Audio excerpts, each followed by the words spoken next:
jamais rêvé d'avoir de la manne dans vos placards. Imaginez un placard, vous ouvrez de la manne, et la manne, comme tout le monde le sait et comme tout le monde le dit, la manne avait le goût de ce que vous désirez.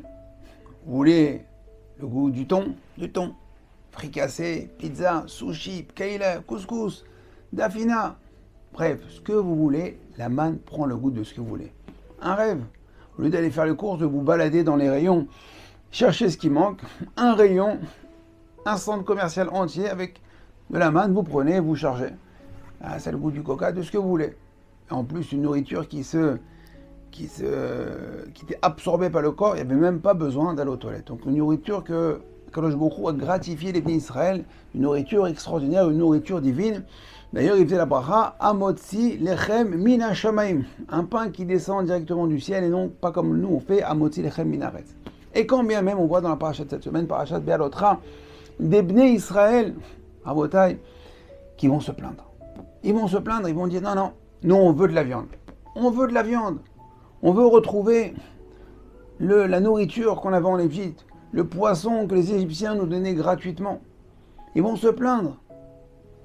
N'est-ce pas? Mais pourquoi, de quoi vous plaignez? Ils veulent voir de la viande. Ils veulent voir ce qu'ils mangent. Ils veulent voir l'entrecôte.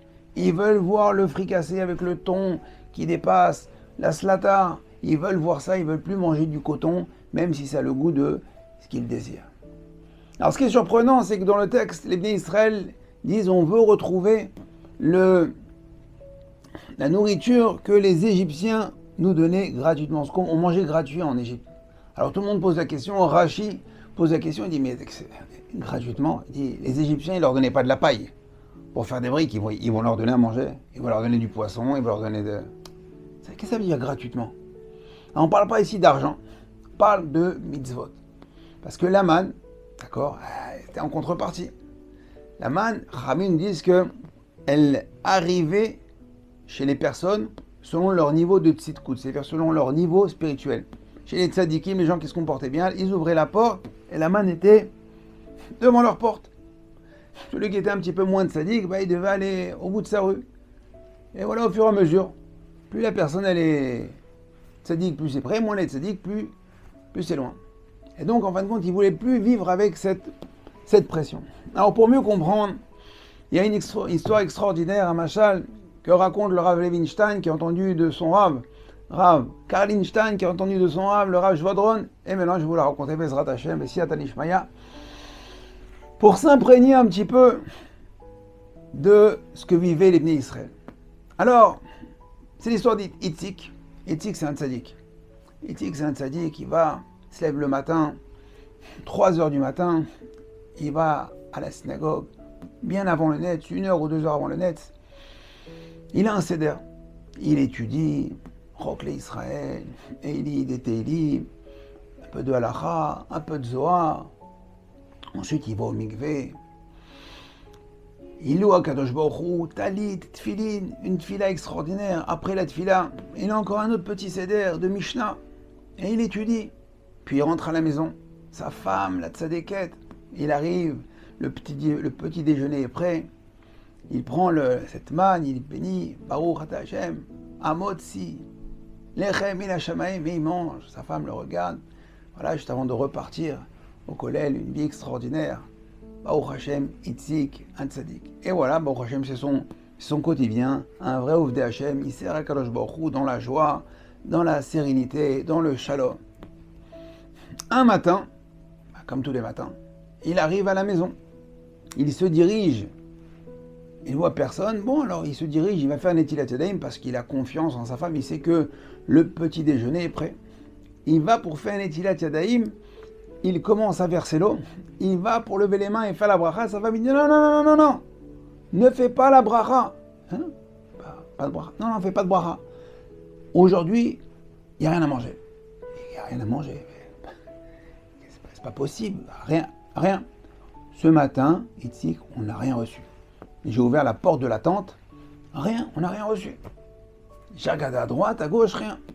C'est bizarre quand même. Ça fait des mois, des années qu'on reçoit tous les matins, à la même heure, ce qu'il faut. Alors sa femme, sa déquête, elle lui dit, tu sais, mon chéri, peut-être qu'on faut qu'on fasse cheshbon nefesh, c'est-à-dire le bilan de nos actes, de nos mitzvot, de nos averot, ce qu'on a fait hier. Puisque la manne, il recevait la manne tous les jours. Il ne recevait pas un stock pour la semaine ou pour le mois ou pour l'année. Tous les jours, justement pour chacun devait vérifier son comportement. Alors Éthique dit à sa femme, bravo. Alors elle regarde, elle sort son petit calepin, elle regarde. Bon. Non, moi apparemment, je vois que j'ai, Baruch Hashem, hier, j'ai fait une journée, Bli Ainara. Alors, mon chéri, à ton tour. Alors il regarde. Tfila, il dit ah. Après la tfila, je me suis arrêté, j'ai parlé avec quelqu'un. Ouais, j'ai parlé 4 minutes. 4 minutes, et là-bas, c'est vrai qu'on a parlé sur celui-là là, qui va marier sa fille. Bon, c'est vrai qu'on s'est un petit peu étalé, et là, je crois que j'ai dérapé. J'ai dit un petit peu ce que je pensais sur la situation. Bref, Bekitsour, j'ai fait du Lachon Hara. Il dit, j'ai fait du Lachon Hara, donc c'est pour ça qu'on n'a pas reçu. C'est pour ça qu'on n'a pas reçu la manne aujourd'hui. Sa femme lui dit, bon, alors, tu sais ce qu'il nous reste à faire. On doit aller chercher un petit peu plus loin. C'est plus au seuil de notre porte. Alors, c'était chez Trail, parce que la femme ne sort pas sa noix. Elle lui dit, mon chéri, prends le panier et va chercher la manne. Alors il prend le panier, il sort et regarde quand même à quelques mètres de la tente et il trouve pas de manne. Pas de manne. Il marche un petit peu plus loin, 10 mètres, 20 mètres, 30 mètres. Plus il s'éloigne, plus comme ça, il commence à se dire, ok, qu'est-ce qui se passe? Et là, il y a un du quartier. Rabbi Itzik, comment ça va? Voilà, j'ai besoin de votre bracha, j'ai besoin de votre conseil, j'ai besoin de vos conseils, de vos bénédictions, Rav. Un petit peu dérangé, oui, il dit, comment je peux t'aider, mais Rav, qu'est-ce que vous faites? Où vous allez? Je vais vous accompagner, mais vous portez un panier, mais je vais vous porter le panier. Mais qu'est-ce que vous faites avec un panier, Rav? Il dit, alors il essaie de réfléchir ce qu'il peut dire, il dit, mais bon, il va pas commencer à mentir, puisque sinon c'est la... Il dit, je vais chercher la manne, parce que aujourd'hui on l'a pas reçu à côté de la maison, donc je dois chercher un petit peu, je dois chercher mon paquet. Elle dit, Barav, bon, pour la question, les bénédictions, je vais me débrouiller. Du coup, notre bon juif ne voulait plus trop de la bénédiction du Rav, parce qu'il s'est dit, attends, s'il ne reçoit pas la manne au pied de sa porte, c'est qu'il a un petit peu perdu de sa petite coude, de sa valeur. Et bon, alors bon, Éthique, un petit peu déjà, il a pris un coup, là il reprend un deuxième coup, il continue, il va zone A, zone B, zone C, et là il arrive à un quartier chez Mishmor, il arrive à Jean-les-Pins, et là il dit, oh Rabbi Itzik, viens avec nous, on est en train de jouer à la belote. Il dit, non mais, viens, et Itzik, il vient faire du kirou, il vient nous dire des Dvar Torah dans notre quartier, mais Rabbi, pourquoi vous avez un panier? Alors il commence pareil, à raconter, on n'a pas... Mais vous venez jusqu'ici pour chercher votre... Qu'est-ce que vous avez fait, Rav? Qu'est-ce que vous avez fait? Alors, très dérangé, bref. Et donc, il essaie d'un petit peu dire, bon, Rav, si vous êtes déjà là, reste avec nous. Et ainsi de suite. Et donc, en fin de compte, c'est ce qu'il vivait. C'est ce qu'il vivait. Les Bnei Israël, c'est quand quelqu'un se baladait au supermarché, c'est qu'il avait un problème. C'est que s'il ne recevait pas c'est qu'il ne recevait pas sa manne. Donc, automatiquement, il devait se remettre en question, et les autres aussi le remettent en question, donc c'était ce fusil du regard. Et donc, c'est ce qu'il nous dit la Torah, ce qu'il nous dit Rashi, l'Israël dit on veut manger gratuitement, on en a marre. On préfère prendre des coups, pourquoi prendre des coups de fouet? On préfère les coups de fouet des Égyptiens, d'accord, que vivre avec cette pression, qu'est-ce que tu as fait hier, qu'est-ce que tu as fait aujourd'hui, qu'est-ce que tu feras demain, se comporter comme ça, toujours être sur le qui-vive pour pouvoir manger. Et donc, c'était ça, en fin de compte, la plainte des ministres. Alors, nous, qu'est-ce que ça vient nous apprendre? Parce que, bon, on lit la paracha, c'est bien beau. Alors, est-ce qu'on lit, on apprend, on dit, les ministres, ils se sont plaints, encore une fois, ils se sont plaints. Qu'est-ce que nous, on doit apprendre de ça? Alors, il faut dire que nous aussi, en fin de compte, bon, nous, on est nés comme ça, mais on continue, on entretient. Nous aussi, on vient, on se plaint de la manne. En fait, on ne veut pas la manne. On préfère, nous aussi, recevoir les coups Les coûts pour obtenir notre subsistance, pour obtenir notre parnassa. Plutôt que de faire Torah mitzvot, que de faire accomplir la Torah, accomplir les mitzvot, bien se comporter. Préfère se tuer au travail, préfère faire 3 ans, 5 ans, 7 ans, 10 ans d'études, devenir un bon médecin, un avocat, un dentiste, audio, ce que vous voulez, un bon plombier, un bon garagiste, faire carrière, s'investir dans les études, des heures et des heures de travail pour gagner notre vie, que de faire Torah mitzvot.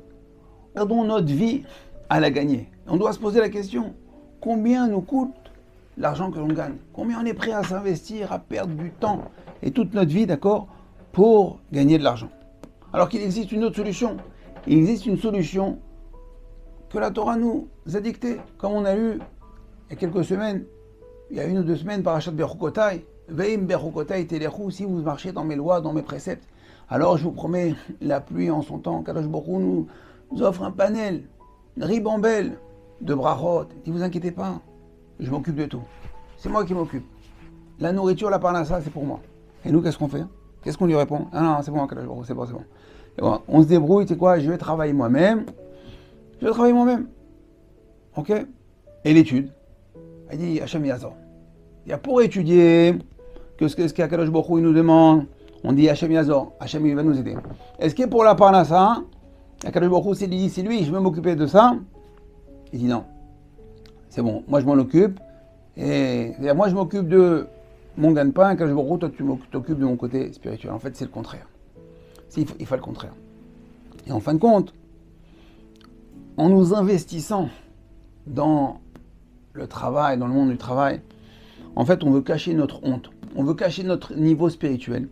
Et dire que le monde, en fin de compte, il a créé un empire, un cocon, un système, d'accord, pour nous cacher, en fin de compte, de la manne. C'est-à-dire, je veux justifier mon gagne-pain, non plus par mon niveau spirituel, mais par mon niveau intellectuel. Moi, je gagne bien de l'argent, pourquoi? Pas parce que tu es un tzaddik. Bah, tu peux être tzaddik, attention, tout le monde n'est pas en train de... Mais ça veut dire, non pas parce que tu es tzaddik, mais parce que tu as fait des grandes études. Tu t'es investi. Tu as fait des bonnes études. Tu as bien travaillé à l'école. Mais en fin de compte, si on avait bien travaillé au Talmud Torah, si on avait bien travaillé à la Yeshiva, si on a bien travaillé au Kollel, on n'aurait pas besoin de tout ça, Rabotai. Il y a des gens, je vois autour de moi, autour de nous, qui vivent avec la Emouna. Baruch Hashem, ils ont tout ce qu'il faut. Ils ont tout ce qu'il faut. Il faut savoir que la parnassa, Rabotai, ce ne sont pas des chiffres. Ce ne sont pas que des chiffres. On peut gagner plein d'argent mais pas avoir la bracha. On peut gagner plein d'argent mais pas profiter de son argent, pas profiter de sa famille. La bracha qu'Akadosh Baruch Hu nous propose, parce qu'il nous donne la manne, c'est un tout. C'est un package. C'est un package. La bracha. Ils veulent la parnassa, ils veulent l'argent. Ils veulent des chiffres. On doit gagner 10, 15, 20, 30, 40. Sinon, ça ne sert à rien. En fin de compte, donc on fait toutes ces études pour, en fin de compte, fuir la manne. On ne veut pas la manne. On ne veut pas de coups. On ne veut pas de... Pas qu'on ne veut pas les mitzvot, mais c'est on ne veut pas ce système est trop dur. Donc on préfère prendre les coups du travail, à la sueur, et faire des études, et encore des études. Et travailler 6 heures, 8 heures, 10 heures par jour, toute l'année. On a oublié que, à lui la semaine dernière en Parashat Nassau, Birkat Kohanim, tous les matins, on fait Birkat Kohanim. On a le Srout, pour ceux qui vivent en Israël, on fait tous les jours Birkat Kohanim.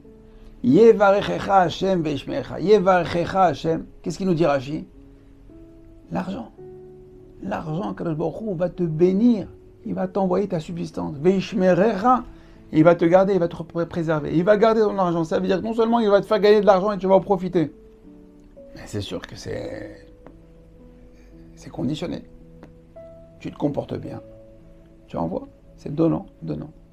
Alors, Bezrat Hashem, qu'on puisse, nous aussi, goûter la manne, avoir ce goût de la manne, s'investir plus dans la Torah, les mitzvot. D'accord? Travailler, il faut travailler. Voilà, Mishnah, Pierre Kavod dit qu'on doit travailler. Marloquette dans la Gemara, est-ce qu'il faut travailler? Au final, il faut oui travailler. On a vu des grands avanim qui oui travaillent. Mais combien travaillent? Tu vas voir cette phrase. Combien te coûte l'argent que tu gagnes? Combien te coûte l'argent que tu gagnes? À quel prix tu travailles? Tu as gagné 5 000, 10 000, mais combien ça t'a coûté? Ta femme, tes enfants, ton bonheur, manger comme un homme, à table. Prendre le temps, t'asseoir un quart d'heure, 20 minutes, une demi-heure, manger comme un homme, normalement, manger chaud, pas courir à toute vitesse tout le temps. Voilà, Bezrat Hashem, savoir le goût de la manne. Demander à Kadosh Baruch Hu la bracha, la sérénité, la santé, la simcha, le shalom avec nous et nos proches. Bezrat Hashem, qu'on ait ce srout tous ensemble, qu'on puisse peut-être regoûter le goût de la manne. Je ne sais pas si ça va revenir Bezrat Hashem à la vie de Mashiach. Bezrat Hashem, Shiliske, Bimera Beenu, Shabbat Shalom, à très bientôt. Kol Tov.